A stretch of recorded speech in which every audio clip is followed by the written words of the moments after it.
প্রথম থেকেই দেখে শুনে আসছি মেয়েরা কোমল, ভঙ্গুর ও সংবেদনশীল স্বভাবের হয়। তাকে সামলাতে হয় যেন ভঙ্গুর কোনো জিনিস সামলাচ্ছি। সারা জীবন আমি এটাই মেনে এসেছি। সবসময় ভেবেছি কিছু বলার আগে দুবার ভাবো, কোথাও যেন তার অনুভূতিতে আঘাত না লাগে। তার ইমোশন আমার কাছে ছিল পবিত্র, তার চোখের জল আমার কাছে পাপের মতো মনে হতো। কিন্তু এই ভাবনাই আমাকে বারবার দুর্বল করেছে, কারণ আমি কখনো সাহস পাইনি আমার আসল রূপ বা অথেন্টিক সেলফ দেখানোর। আমি সবসময় ভয় পেতাম যদি তার মন ভেঙে যায়, আর সেই ভয়ই শেষ পর্যন্ত আমার মনকে ভেঙে দিয়েছে। তাই একটা কথা বুঝে রাখো, ভালোবাসা তখন হয় না যখন তুমি মেয়েটিকে কেবল রানীর মতো ট্রিট করো। সে তোমার সঙ্গে তখনই সত্যিকারের যুক্ত হয় যখন তোমার ভেতরে সে শক্তি দেখে, তোমার সততা দেখে। ভালোবাসা শুধু মিষ্টি কথাই টিকে থাকে না। সম্পর্কে কোমলতা জরুরি, কিন্তু শুধু মিষ্টি আচরণে কাজ চলে না।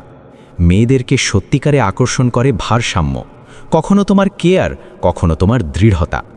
শক্তির মানে রূঢ় বা নিষ্ঠুর হওয়া নয়।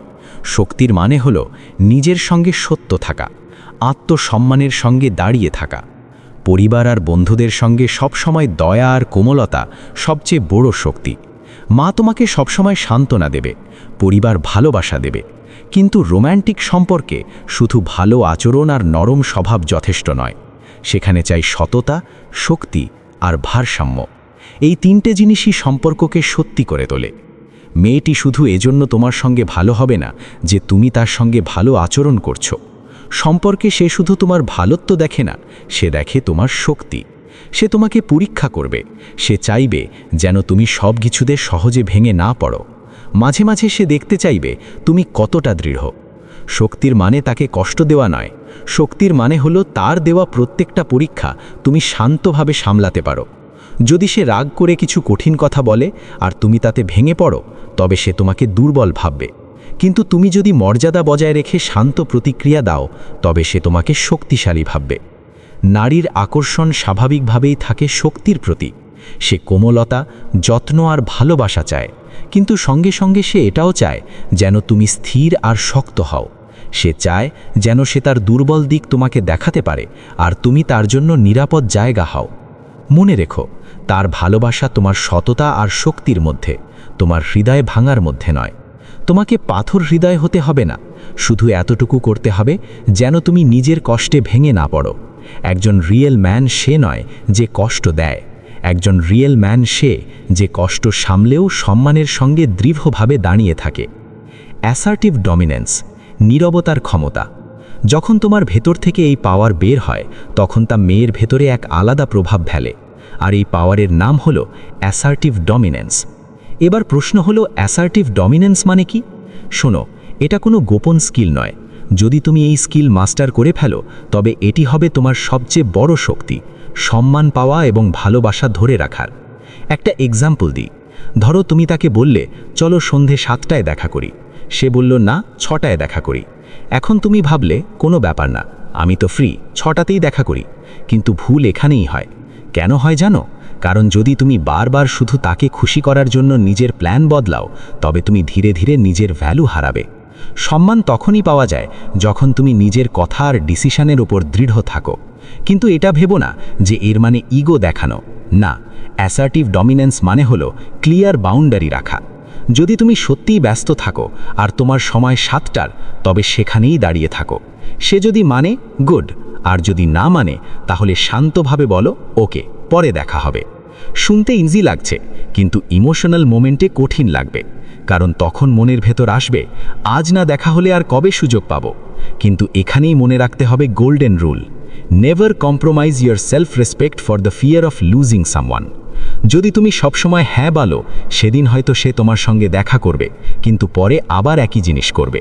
এভাবে ধীরে ধীরে তোমার ভ্যালু তার চোখে কমতে থাকবে, আর একদিন সে তোমাকে ছেড়েও দেবে। আসলে সে চায় যে তুমি মাঝে মাঝে না বলো। সেই মুহূর্তে হয়তো সে বিরক্ত হবে, কিন্তু ভেতরে ভেতরে তোমার প্রতি তার আকর্ষণ বাড়বে। তাই যখন দ্বিধা হবে, নিজেকে বলো, না, আমাকে না বলতে হবে। এখন সমস্যা হলো, তুমি ভাবো যে যদি আমি না বলি, সে রাগ করবে, কষ্ট পাবে। হ্যাঁ, হতে পারে, কিন্তু মনে রেখো, শুধু হ্যাঁ হ্যাঁ করলে কোনো রিলেশনশিপে সম্মান বা ভালোবাসা তৈরি হয় না। ভালোবাসা আর সম্মান তখনই আসে যখন তুমি নিজের বাউন্ডারি ক্লিয়ার রাখো। না বলা কোনো ক্রূরতা নয়, এটা তোমার সেলফ রেসপেক্ট, আর এটাই তোমার আসল শক্তি। যদি তুমি সত্যিই নিজেকে মূল্যবান মনে করো, তাহলে আচরণও তেমন করো। তোমার কারো ভ্যালিডেশনের প্রয়োজন হওয়া উচিত নয়। তুমি নিজেকে মূল্য দিলে অন্যরাও তোমাকে মূল্য দেবে। আরও একটা উদাহরণ, তুমি তার সঙ্গে রাস্তা দিয়ে হাঁটছ, তুমি একদিকে যেতে চাইছো, সে বলল অন্য দিকে যাই। তুমি শান্তভাবে বলো, না, আমরা এদিকেই যাব। সে যদি তর্ক করে, বলো, ঠিক আছে, তুমি তোমার পথে যাও, আমি আমার পথে যাচ্ছি। এই মুহূর্তে কঠিন লাগবে, তোমার মনে হবে যদি আমি একা চলে যাই তাহলে সে হয়তো আর আমার সঙ্গে বাইরে আসবে না। কিন্তু তোমার ভেতরের পাওয়ার দেখতে পেলে তার মনে আসবে যে এই ছেলেটা সাহসী। তুমি হয়তো ভাবছো যে এভাবে সে আমাকে ছেড়ে চলে যাবে, কিন্তু আসলে তুমি যা চাইছো তার জন্য তুমি কতটা কমিটেড সেটা সে বুঝতে পারবে, আর তারপর তোমার প্রতি তার আকর্ষণ আরও বেড়ে যাবে। কিন্তু সত্য হলো, বেশিরভাগ ক্ষেত্রে সে তোমার পেছনেই আসবে, কারণ তার মনে হবে তুমি প্রয়োজনীয় নয়, তুমি স্ট্রং। আর যদি সে একগুমে হয় আর তখন তোমার সঙ্গে না আসে, তবু পরের বার যখন বাইরে যাবে সে তোমার সঙ্গেই যাবে, কারণ তার অবচেতন মনে ইতিমধ্যেই সিগন্যাল পৌঁছে গেছে তুমি তার প্রয়োজন নয়, বরং তার তোমাকে প্রয়োজন। এটাই হলো বাউন্ডারি সেটিং, এটাই হলো সেলফ রেসপেক্ট, আর এটাই সেই শক্তি যা আকর্ষণকে সত্যিকারের করে তোলে। শান্তভাবে বলো, না, আজ আমরা রেস্টুরেন্টে যাচ্ছি। সে যদি মানে ভালো, না মানে কোনো ব্যাপার না, কিন্তু মনে রেখো, প্রতিবার কম্প্রোমাইজ করো না। খরচ ও মূল্যবোধ, dominant provider how, the spending psychology. এখন একটা কমন প্রশ্ন অনেকেই জিজ্ঞেস করে, আমি মেয়ের সঙ্গে কথা বলি কিন্তু সে বাইরে যেতে রাজি হয় না, তখন কি করব? উত্তর সিম্পল, যদি তুমি তাকে বলো চলো কোথাও ঘুরতে যাই আর সে না করে দিল, তাহলে ভিক্ষে করো না। আর এটাও বলো না যে ঠিক আছে তাহলে আমিও যাচ্ছি না। না, তুমি একাই চলে যাও। যখন সে দেখবে তুমি তাকে ছাড়াও এনজয় করতে পারো, তখন তার মাথায় ভাবনা আসবে, হয়তো ও অন্য কারোর সঙ্গে গেছে, ও আমাকে খুব দরকারি মনে করে না। এই চিন্তাই তাকে বাধ্য করবে পরের বার তোমার সঙ্গে যেতে। এবার ধরো তুমি বিবাহিত, তুমি বললে আজ আমি পট রোস্ট খেতে চাই, সে বলল না, আজ মিট লোফ হবে। তখন রাগ করো না, শান্তভাবে বলো, ঠিক আছে বানাও, কিন্তু আমি পট রোস্ট এখনও চাই। নিজের চাওয়াটা বজায় রাখো। পুরুষদের মধ্যে আর্থিক আচরণের ভিত্তিতে 3 ধরনের ক্যাটেগরি দেখা যায়। 1, মাইজার বা কৃপণ, যে 1 টাকাও খরচা করে না। সে না মেয়েদের কাছে সফল হয়, না পুরুষদের চোখে সম্মান পায়, তার কথাই বলার দরকার নেই। 2, প্যাসিভ প্রোভাইডার, সে মেয়ের ভালোবাসা কেনার জন্য সব সময় টাকা খরচা করে, গিফটস, টাকা, ছোট বড় সব খরচা বহন করে, শুধু এই আশায় যে মেয়েটি একদিন ভালোবাসবে। কিন্তু এই মানুষ সব সময় ব্যর্থ হয়। এমন পুরুষরা বেশিরভাগ সময় গোল্ড ডিগারদের শিকার হয়। 3, ডমিনেন্ট প্রোভাইডার, এটাই সেই পুরুষ যেটা তোমাকে হতে হবে। তোমাকে বুঝতে হবে, দুনিয়া যতই মডার্ন হোক, মেয়ে সবসময় সেই পুরুষের প্রতি ন্যাচারালি আকর্ষণ বোধ করে যে দায়িত্বশীল, যে তার খেয়াল রাখতে পারে। কিন্তু খেয়াল রাখা আর অযথা টাকা নষ্ট করা দুটো আলাদা জিনিস। তোমাকে হতে হবে স্মার্ট প্রোভাইডার, যে খরচা করে কারণ সে কেপেবল, কারণ সে যথেষ্ট পুরুষালী, এই না যে সে কারোর ভালোবাসা কিনতে চাইছে। এখন দেখি স্পেন্ডিংয়ের 3টে ক্যাটাগরি। লেনদেনধর্মী খরচ, এটাই সবচেয়ে বড় ভুল। যখন কোনো মেয়ে ঠান্ডা ব্যবহার করে, তবু তুমি তার যে কোনো ট্রিপের খরচা দাও শুধু এই আশায় যে পরে হয়তো সে মেসেজ করবে। ভাই, এটা স্টুপিডিটি। যদি মেয়েটি নিজে থেকে তোমাকে এভাবে টাকা চায়, সরাসরি না বলো। এই ধরনের খরচ কোনোদিন করো না।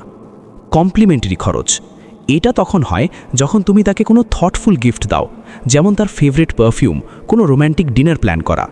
এই খরচ ঠিক আছে, কিন্তু একটা শর্তে, শুধু তখনই করো যখন তোমরা অলরেডি কমিটেড রিলেশনশিপে আছো।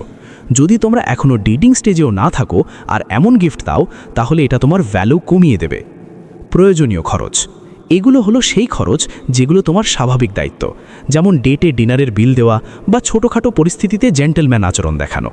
এগুলো তুমি করো কারণ এটা তোমার স্ট্যান্ডার্ড, এই না যে কাউকে ইমপ্রেস করার জন্য। ভাই, কথা সিম্পল, পয়সা খরচা করো সম্মানের সঙ্গে, খরচা করো দায়িত্ব দেখানোর জন্য, কখনো ভালোবাসা কেনার জন্য নয়। যদি রিয়েল লাইফ গাইড তোমার মন ছুঁয়ে যায়, তাহলে মুস্তফা ভয়েস সাবস্ক্রাইব করতে পারো, আবার চাইলে নাও করতে পারো। ভালো থেকো, ধন্যবাদ।